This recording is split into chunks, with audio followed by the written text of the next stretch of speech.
Bus ಎಲ್ಲರಿಗೂ ನಮಸ್ಕಾರ, welcome back to Sagar story. Stop ಆಯ್ತು ಕ್ರಿಕೆಟಿಂಗ್ ಅಪ್ಡೇಟ್ಸ್ ಎಲ್ಲರಿಗೂ ಸ್ವಾಗತ. ಮಗ್ಗ ಮೊದಲನೇ ಅಪ್ಡೇಟ್ಗೆ ಹೋಗ್ಬಿಡೋಣ. ಟಕಾರ ನಂಗೆ ಅಜಯ್ ಜಡೇಜಾ ಒಂದು ಸ್ಟೇಟ್ಮೆಂಟ್ ಕೊಡಿದ್ರೆ ಎಲ್ಲಾರ್ದು ಒಂದೊಂದು ಡಿಫ್ರೆಂಟ್ ಕೈಂಡ್ ಆಫ್ ಅನಾಲಿಸಿಸ್. ಮಗ ಅಜಯ್ ಜಡೇಜಾ ಹೇಳ್ತಾರೆ ವಿರಾಟ್ ಕೊಹ್ಲಿ ಓಪನ್ ಮಾಡಬೇಕು ಅಂತ. ಸ್ವಲ್ಪ ಜನ ಹೇಳಿದ್ರು ರೋಹಿತ್ ಶರ್ಮಾ ಜೊತೆ ವಿರಾಟ್ ಕೊಹ್ಲಿ ಓಪನ್ ಮಾಡಬೇಕು ಅಂತ. ಅದೊಂದು ಸಪ್ರೇಟ್ ಅನಾಲಿಸಿಸ್ ಆಯಿತು. ಅಂದರೆ ಜಾಸ್ವಾಲ್ ಜೊತೆಗೆ ಇಲ್ಲಿ ವಿರಾಟ್ ಕೊಹ್ಲಿ ಓಪನ್ ಮಾಡಬೇಕು. ನಂಬರ್ 3 ರೋಹಿತ್ ಶರ್ಮಾ ಆಡಬೇಕು. ರೋಹಿತ್ ಶರ್ಮಾಗೆ ಗೇಮ್ನ ಅನಲೈಸ್ ಮಾಡುವಂಥ ಸ್ಕಿಲ್ ಇದೆ. ಅಲ್ಲೇನಾದರೂ ಸ್ಲೋ ಆಯಿತು ಅಂದರೆ ಇಲ್ಲಿ ಬಂದ್ಬಿಟ್ಟು ನಂಬರ್ 3 ಆಕ್ಸಿಲೇಟ್ ಕೊಡ್ತಾರೆ, ಹಂಗೆ ಹಿಂಗೆ ಅಂತೆಲ್ಲ ಒಂದು ಸ್ಟೇಟ್ಮೆಂಟ್ ಆಗಿ ಕೊಟ್ಟಿದ್ದಾರೆ. ಒಂದು ಆಗೋದನ್ನ ಮಾತಾಡಲ್ಲ, ನೋಡ್ಕೊಳ್ಳಿ, ಬರ್ದಿಟ್ಕೊಳ್ಳಿ. ವಿರಾಟ್ ಕೊಹ್ಲಿ ನಂಬರ್ 3 ಆಡಿಲ್ಲ ಅಂತಂದರೆ ಕೇಳ್ಕೊಂಬಿಡಿ. ಇವ್ರು ಏನೇನೋ ಅನಾಲಿಸಿಸ್ ಇವ್ರದೇ ಹೇಳ್ತಾ ಇರ್ತಾರೆ, ಹಂಗೆ ಆಡಬೇಕು ಹಿಂಗೆ ಆಡಬೇಕು, ವಿರಾಟ್ ಕೊಹ್ಲಿ ಓಪನ್ ಮಾಡಬೇಕು, ಹಂಗಾಗಬೇಕು ಹಿಂಗಾಗಬೇಕು ಅಂತ. ಅಲ್ಲಿ ರೋಹಿತ್ ಶರ್ಮಾ ಮತ್ತು ಜಯಸ್ವಾಲೇನೋ ಓಪನ್ ಮಾಡ್ತಾರೆ, ಅದಂತೂ ಪಕ್ಕಾ ಫಿಕ್ಸು. ಇಲ್ಲಿ ಯಾವುದೇ ವೇರಿಯೇಷನ್ ಆಗಲ್ಲ, ಏನೂ ಆಗಲ್ಲ. ಸುಮ್ಮನೆ ಅವ್ರವ್ರದೇ ಓನೋನ್ ಅನಾಲಿಸಿಸ್ಗಳನ್ನ ಹೇಳ್ಬೇಕು. ಇಲ್ಲಿ ವಿರಾಟ್ ಕೊಹ್ಲಿ ಓಪನ್ ಮಾಡಬೇಕು ಜಯಸ್ವಾಲ್ ಜೊತೆಗೆ ಅಂತ ಹೇಳ್ತಾರೆ, ರೋಹಿತ್ ಶರ್ಮಾ ನಂಬರ್ 3 ಆಡಬೇಕು ಅಂತ ಹೇಳ್ತಾರೆ, ಏನಾರು ಒಂದು ಚೇಂಜ್ ಮಾಡಬೇಕು ಡ್ರಾಸ್ಟಿಕ್ ಆಗಿ ಅಂತ ಹೇಳ್ತಾರೆ. ಸೊ ಬದನೆಕಾಯಿನೂ ಆಗೋದಿಲ್ಲ. ಅಲ್ಲಿ ನೋಡೋಣ ಗುರು, ಏನಾದ್ರು ಬದನೆಕಾಯಿ ಆಗುತ್ತೇನೋ ಅಂತ. ಅಪ್ಡೇಟ್ ಬಿಟ್ಟು ಬಾಬರ್ ಆಜಮ್ ಅವರ ಕ್ಯಾಪ್ಟನ್ಸಿಲಿ ಮುನ್ನುಗ್ತಾ ಇದೆ. ಪಾಕಿಸ್ತಾನ್ ಟೀಮ್ ಸ್ಕ್ವಾಡು ಅನೌನ್ಸ್ ಆಗಿದೆ. ನೋಡ್ತಾ ಇರ್ಬೋದು ಯಾವ ತರ ಕಾಣಿಸ್ತಾ ಇದೆ ಅಂತ. ವರ್ಲ್ಡ್ ಕಪ್ಪಿಗೆ ಬಾಬರ್ ಆಜಮ್, ಅಬ್ರಾರ್ ಅಹಮದ್, ಅಜಮ್ ಖಾನ್, ಫಕತ್ ಜಮಾನ್, ಹಾರಿಸ್ ರೌಫ್, ಹಸನ್ ಅಲಿ, ಇಫ್ತಿಕಾರ್ ಅಹಮದ್, ಇಮಾದ್ ವಸೀಮ್ ಕಮ್ ಬ್ಯಾಕ್ ಮಾಡ್ತಾ ಇದ್ದಾರೆ. ಆಮೇಲೆ ಅಬ್ಬಾಸ್ ಅಫ್ರೀದಿ ಅಂತ ಒಬ್ಬರನ್ನ ಹಾಕೊಂಡಿದ್ದಾರೆ. ಮೊಹಮ್ಮದ್ ಅಮೀರ್ ಕಮ್ ಬ್ಯಾಕ್ ಮಾಡ್ತಾ ಇದ್ದಾರೆ, ರಿಟೈರ್ಮೆಂಟಿಂದ ವಾಪಸ್ ಬಂದ್ಬಿಟ್ಟು. ಮೊಹಮ್ಮದ್ ರಿಜ್ವಾನ್, ಆಮೇಲೆ ಮೊಹಮ್ಮದ್ ಇರ್ಫಾನ್ ಖಾನ್, ಇವರು ಕೂಡ ನಾನು ಅಷ್ಟೊಂದು ನೋಡಿಲ್ಲ. ಮೊಹಮ್ಮದ್ ಇರ್ಫಾನ್ ಖಾನ್ ಇರೋದು. ನಸೀಮ್ ಶಾ, ಆಮೇಲೆ ಸೈಮ್ ಅಯೂಬ್ ಅಂತ ಒಬ್ಬರನ್ನ ಹಾಕೊಂಡಿದ್ದಾರೆ. ಸಲ್ಮಾನ್ ಅಲಿ ಅಂತ ಹಾಕೊಂಡಿದ್ದಾರೆ. ನಾನು ಇವ್ರು ಆಡಿರೋದು ಅಷ್ಟೊಂದೇನು ನೋಡಿಲ್ಲ. ಪಾಕಿಸ್ತಾನ ಕ್ರಿಕೆಟ್ನ ಅಷ್ಟೊಂದು ಫಾಲೋನೇ ಮಾಡಲ್ಲ, ನೀವು ಫಾಲೋ ಮಾಡಲ್ಲ ಅಂತ ಅಂದ್ಕೊಂಡಿದ್ದೀನಿ. ಶದಾಬ್ ಖಾನ್ ಇದ್ದಾರೆ, ಆಮೇಲೆ ಶಾಹಿನ್ ಶಾ ಅಫ್ರಿದಿ, ಉಸ್ಮಾನ್ ಖಾನ್ ಇದ್ದಾರೆ. ಖಾನ್ಗಳು ಎಷ್ಟು ಜನ ಇದ್ದಾರೆ ಗುರು ಇದರಲ್ಲಿ, ಸಿಕ್ಕಾಪಟ್ಟೆ ಖಾನ್ಗಳು ಕಾಣಿಸ್ತಾ ಇದ್ದಾರೆ. ಸೊ ಓಕೆ, ಹಿಂಗಿದೆ ಇವರ ಸ್ಕ್ವಾಡು. ನೋಡೋಣ, ಅದೇನೇನೋ ಪ್ರಾಕ್ಟೀಸ್ ಮಾಡ್ತಿದ್ರು ಇವರು, ಆರ್ಮಿ ಜೊತೆ ಎಲ್ಲ ಹೋಗ್ಬಿಟ್ಟು ಪ್ರಾಕ್ಟೀಸ್ ಮಾಡ್ತಿದ್ರು ಇವರು, ಏನೇನೋ ಫಿಟ್ನೆಸ್ ಎಲ್ಲ ಬರೋದಕ್ಕೆ.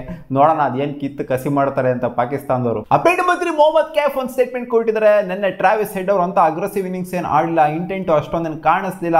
ಸೊ ಇದೇ ಜಾಗದಲ್ಲಿ ಏನಾದ್ರು ವಿರಾಟ್ ಕೊಹ್ಲಿ ಇದ್ದಿತ್ತು ಅಂತಂದರೆ, ಯಾಕೆ ಇದೇ ಜಾಗದಲ್ಲಿ ಇದ್ದಿತ್ತು ಅಂದ್ರೆ ಇದ್ರು ಈ ಥರ ರನ್ಸು ಕೂಡ ಹೊಡೆದಿದ್ರು, ಇದೇ ಸ್ಟ್ರೈಕ್ ರೇಟಲ್ಲಿ ಆಡಿದ್ರು.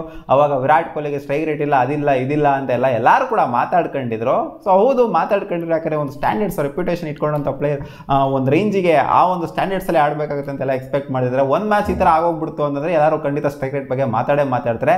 ಅದೇ ವಿರಾಟ್ ಕೊಹ್ಲಿ ಆಡಿತ್ತು ಅಂದರೆ ಈ ಥರ ಸಿಕ್ಕಾಪಟ್ಟೆ ಸೀನ್ ಆಗೋದು, ಎಲ್ಲರೂ ಮಾತಾಡೋರು. ವಿರಾಟ್ ಕೊಹ್ಲಿ ಸ್ಟ್ರೈಕ್ ರೇಟ್ ಸ್ವಲ್ಪ ಇಂಪ್ರೂವ್ ಆಗಬೇಕು ಅಂತ. ಇಲ್ಲಿ ಟ್ರಾವಿಸ್ ಹೆಡ್ ಬಗ್ಗೆ ಯಾರು ಕೂಡ ಮಾತಾಡ್ತಾನೆ ಇಲ್ಲ. ಏನಕ್ಕೆ? ಟ್ರಾವಿಸ್ ಹೆಡ್ ಈ ಟೂರ್ನಮೆಂಟಲ್ಲಿ ಫುಲ್ಲು ಅಗ್ರೆಸಿವ್ ಬ್ಯಾಟಿಂಗ್ನೇ ಆಡಿರೋದು, ಈ ಮ್ಯಾಚಲ್ಲಿ ಮಾತ್ರ ಸ್ಲೋ ಆಗಿ ಆಡಿರೋದು. ಸೊ ಇವ್ರ ಬಗ್ಗೆ ಏನಕ್ಕೆ ಮಾತಾಡ್ತಿಲ್ಲ, ಸಿಚುವೇಶನ್ ನೋಡ್ಕೊಂಡು ಆಡಿದ್ದಾರೆ ಅಷ್ಟೇ. ಟ್ರಾವಿಸ್ ಹೆಡ್ ಚೆನ್ನಾಗಿನೇ ಪರ್ಫಾರ್ಮ್ ಮಾಡಿದ್ದಾರೆ, ಅಲ್ಲೂ ವಿರಾಟ್ ಕೊಹ್ಲಿ ಅವತ್ತು ಕೂಡ ಚೆನ್ನಾಗಿನೇ ಪರ್ಫಾರ್ಮ್ ಮಾಡಿದ್ರು ಅನ್ನೋ ಥರ ಮೊಹಮ್ಮದ್ ಕೈಫ್ ಅವರು ಒಂದು ಸ್ಟೇಟ್ಮೆಂಟ್ ಕೊಟ್ಟಿದ್ದಾರೆ. ಅದು ರಿಯಾಲಿಟಿ ಕೂಡ ಹೌದು. ಅಪ್ಡೇಟ್ ಬಿಫೋರ್ ಎಬಿ ಡಿವಿಲಿಯರ್ಸ್ ಅವರು ಕೂಡ ಮಾತಾಡಿದ್ದಾರೆ. ವಿರಾಟ್ ಕೊಹ್ಲಿ ಅವರ ಸ್ಟ್ರೈಕ್ ರೇಟ್ ಬಗ್ಗೆ ಮಾತಾಡ್ತಾ ಇರ್ತಾರಲ್ಲ, ಕೂತ್ಕೊಂಡು ಕಾಮೆಂಟ್ರಿ ಬಾಕ್ಸಲ್ಲಿ ಕೂತ್ಕೊಂಡು ಮಾತಾಡ್ತಿರಲ್ಲ. ವಿರಾಟ್ ಕೊಹ್ಲಿ ಲಾಸ್ಟ್ ಮ್ಯಾಚ್ ಸರಿಯಾಗಿ ಕೊಟ್ಟಿದ್ರು ಅವರಿಗೆ, ಕಾಮೆಂಟ್ರಿ ಬಾಕ್ಸಲ್ಲೆಲ್ಲ ಕೂತ್ಕೊಂಡು ಮಾತಾಡೋರಿಗೆ. ಸೊ ಡೇಟಾ ಎಲ್ಲ ತೊಗೊಂಬಂದ್ಬಿಟ್ಟು ಮಾತಾಡ್ತಿರಲ್ಲ, ಹಂಗಿದೆ ಸ್ಟ್ರೈಕ್ ರೇಟ್, ಹಿಂಗಿದೆ ಸ್ಟ್ರೈಕ್ ರೇಟ್, ಅದು ಇದು ಅಂತೆಲ್ಲ ಕೂತ್ಕೊಂಡು ಮಾತಾಡ್ತಿರ್ತಾರಲ್ಲ. ನೀವು ಅದು ಎಷ್ಟು ಸೆಂಚುರಿ ಹೊಡೆದಿದ್ದೀರಾ, ಅದೆಷ್ಟು ಏನು ಮಾಡಿದ್ದೀರಾ, ಅದು ಏನು ಕಿತ್ತಾಕಿದ್ದೀರಾ IPL ಅಲ್ಲಿ ಅಂತ ಓದಾಗ್ತಿಲ್ಲ. ಅಷ್ಟು ಇಷ್ಟು ಅಂತ ಏನೇನೇನೋ ಮಾತಾಡ್ತಿರ್ತೀರಲ್ಲ. ನಾನು ಸಿಕ್ಕಾಪಟ್ಟೆ ಫೆಡಪ್ ಆಗೋಗ್ಬಿಟ್ಟಿದ್ದೀನಲ್ಲ. ಇವತ್ತಿಂದ ಏನಿಲ್ಲ, ಇದು ಮುಂಚೆಯಿಂದನೇ ಕೂಡ ಇದು ವಿರಾಟ್ ಕೊಹ್ಲಿ ಅವ್ರ ಬಗ್ಗೆ ಚರ್ಚೆಗೆ ಬಂದೇ ಬರ್ತಾವ್ರ. ಸ್ಟ್ರೈಕ್ ರೇಟ್ ಹಂಗಿದೆ, ಸ್ಟ್ರೈಕ್ ರೇಟ್ ಹಿಂಗಿದೆ ಅಂತೆಲ್ಲ. ಇದೇನು ಹೊಸ ವಿಷಯ ಏನಲ್ಲ, ವರ್ಷಗಟ್ಟಲೆಯಿಂದ ಇದನ್ನು ಮಾಡ್ತಾನೆ ಇದ್ದಾರೆ. ಅದನ್ನ ಇವಾಗಲೂ ಮಾಡಿದ್ರೆ ನಾನು ಫೆಡಪ್ ಆಗೋಗ್ಬಿಟ್ಟಿದ್ದೀನಿ ಇದ್ರ ಬಗ್ಗೆ ಅಂತ ಎಬಿ ಡಿವಿಲಿಯರ್ಸ್ ಹೇಳ್ತಾರೆ. Update I don't think there is a replacement for Hardik Pandya ಅಂತ ಒಂದು ಸ್ಟೇಟ್ಮೆಂಟ್ ನ ಅಜಿತ್ ಅಗರ್ಕರ್ ಅವ್ರು ನೆನ್ನೆ ಪ್ರೆಸ್ ಕಾನ್ಫರೆನ್ಸ್ ಅಲ್ಲಿ ಕೊಟ್ಟಿದ್ದಾರೆ. ಅವ್ರಿಗೆ ರೀಪ್ಲೇಸ್ಮೆಂಟ್ ಯಾರು ಕಾಣಿಸ್ತಾನೆ ಇಲ್ಲ ಗುರು ನಮಗೆ. ಆ ಥರ ಪ್ಲೇಯರ್, ಪುಡಾಂಗ್ ಪ್ಲೇಯರು ಪಾಂಡ್ಯ ಅಲ್ಲಿ, ಗೊತ್ತಾ ನಿಮಗೆ ಅನ್ನೋ ಥರ ಹೇಳಿದ್ದಾರೆ. ಇದನ್ನ ಕೇಳ್ಬಿಟ್ಟು ಎಲ್ಲರೂ ಏನು ಗುರು ರೀಪ್ಲೇಸ್ಮೆಂಟೇ ಇಲ್ವಾ ಇಂಡಿಯಾದಲ್ಲಿ, ಯಾವ ಕ್ರಿಕೆಟರು ಕೂಡ ಇಲ್ವಾ ಅನ್ನೋ ಥರ ಒಂದು ಕ್ವೆಶನ್ ಹಾಕೊಬೇಕು. ಈ ಥರ ಆಲ್ರೌಂಡರ್ ಯಾರೂ ಇಲ್ವಾ, ಯಾರು ಉಟ್ಕೊಂಡೇ ಇಲ್ವಾ ಇಷ್ಟು ವರ್ಷ ಆದ್ರೂ ಕೂಡ ಅಂತ. ಇನ್ನೂ ಒಂದು ಕಡೆ ಶೇನ್ ವಾಟ್ಸನ್ ಒಂದು ಸ್ಟೇಟ್ಮೆಂಟ್ ಹಾಕಿ ಕೊಟ್ಟಿದ್ದಾರೆ. ನಿತೀಶ್ ರೆಡ್ಡಿ ಏನಿದ್ದಾರೆ ಇವರು ನೆಕ್ಸ್ಟ್ ಹಾರ್ದಿಕ್ ಪಾಂಡ್ಯ ಆಗ್ತಾರೆ ಅಂತ. ನೆಕ್ಸ್ಟ್ ಹಾರ್ದಿಕ್ ಪಾಂಡ್ಯ ಆಗೋದು ಬೇಡ, ಅವ್ರು ನಿತೀಶ್ ರೆಡ್ಡಿ ಆಗಿದ್ರೆ ಸಾಕು. ನೆಕ್ಸ್ಟ್ ಹಾರ್ದಿಕ್ ಪಾಂಡ್ಯ ಅಲ್ಲಿ ಆಗೋದು ಬೇಡ ಅವರು. ಆಮೇಲೆ ಅವ್ರು ಬರೋದು ಮತ್ತೆ ನನಗೆ ಕ್ಯಾಪ್ಟನ್ಸಿ ಬೇಕು, ನಂಗೆ ಇಂಡಿಯನ್ ಟೀಮ್ ಕ್ಯಾಪ್ಟನ್ಸಿ ಬೇಕು ಅನ್ನೋದು, ಆಮೇಲೆ ನನಗೆ ಸನ್ರೈಸ್ ಹೈದರಾಬಾದ್ ಕ್ಯಾಪ್ಟನ್ಸಿ ಬೇಕು ಅನ್ನೋದು, ಇವೆಲ್ಲ ಬೇಕಾ? ಇವೆಲ್ಲ ಬೇಡ. ಒಟ್ಟಿನಲ್ಲಿ ಏನೋ ಒಂದು ಜೋಶಲ್ಲಿ ಸ್ಟೇಟ್ಮೆಂಟ್ನ ಅಜಿತ್ ಅಗರ್ಕರ್ ಕೊಟ್ಟಿದ್ದಾರೆ. ಪರ್ಫೆಕ್ಟ್ ರಿಪ್ಲೇಸ್ಮೆಂಟ್ ಯಾರು ಇಲ್ಲ ಅಂತ ಹುಡುಕ್ಬೇಕು, ಸಿಗ್ತಾರೆ. ಯಾರು ಕಣ್ಣಿಗೆ ಬಿದ್ದಿಲ್ಲ ಅಂತ ತರಿಸ್ತೇನೆ. ಸಿಗೋಣ ಮುಂದಿನ ವಿಡಿಯೋದಲ್ಲಿ. ಗಾಯ್ಸ್ ಇದಿಷ್ಟು ಆಗಿತ್ತು ಟಾಪ್ 5 ಕ್ರಿಕೆಟಿಂಗ್ ಅಪ್ಡೇಟ್ಸ್. ನಿಮ್ಗೆ ಈ ವಿಡಿಯೋ ಇಷ್ಟ ಆಗಿತ್ತು ಅಂದರೆ ಒಂದೇ ಲೈಕ್ ಮಾಡಿ, ನಮ್ಮ ಯೂಟ್ಯೂಬ್ ಚಾನಲ್ ಸಬ್ಸ್ಕ್ರೈಬ್ ಆಗಿಲ್ಲ ಅಂದರೆ ಸಬ್ಸ್ಕ್ರೈಬ್ ಕೂಡ ಆಗ್ಬೋದು. ಬಾ.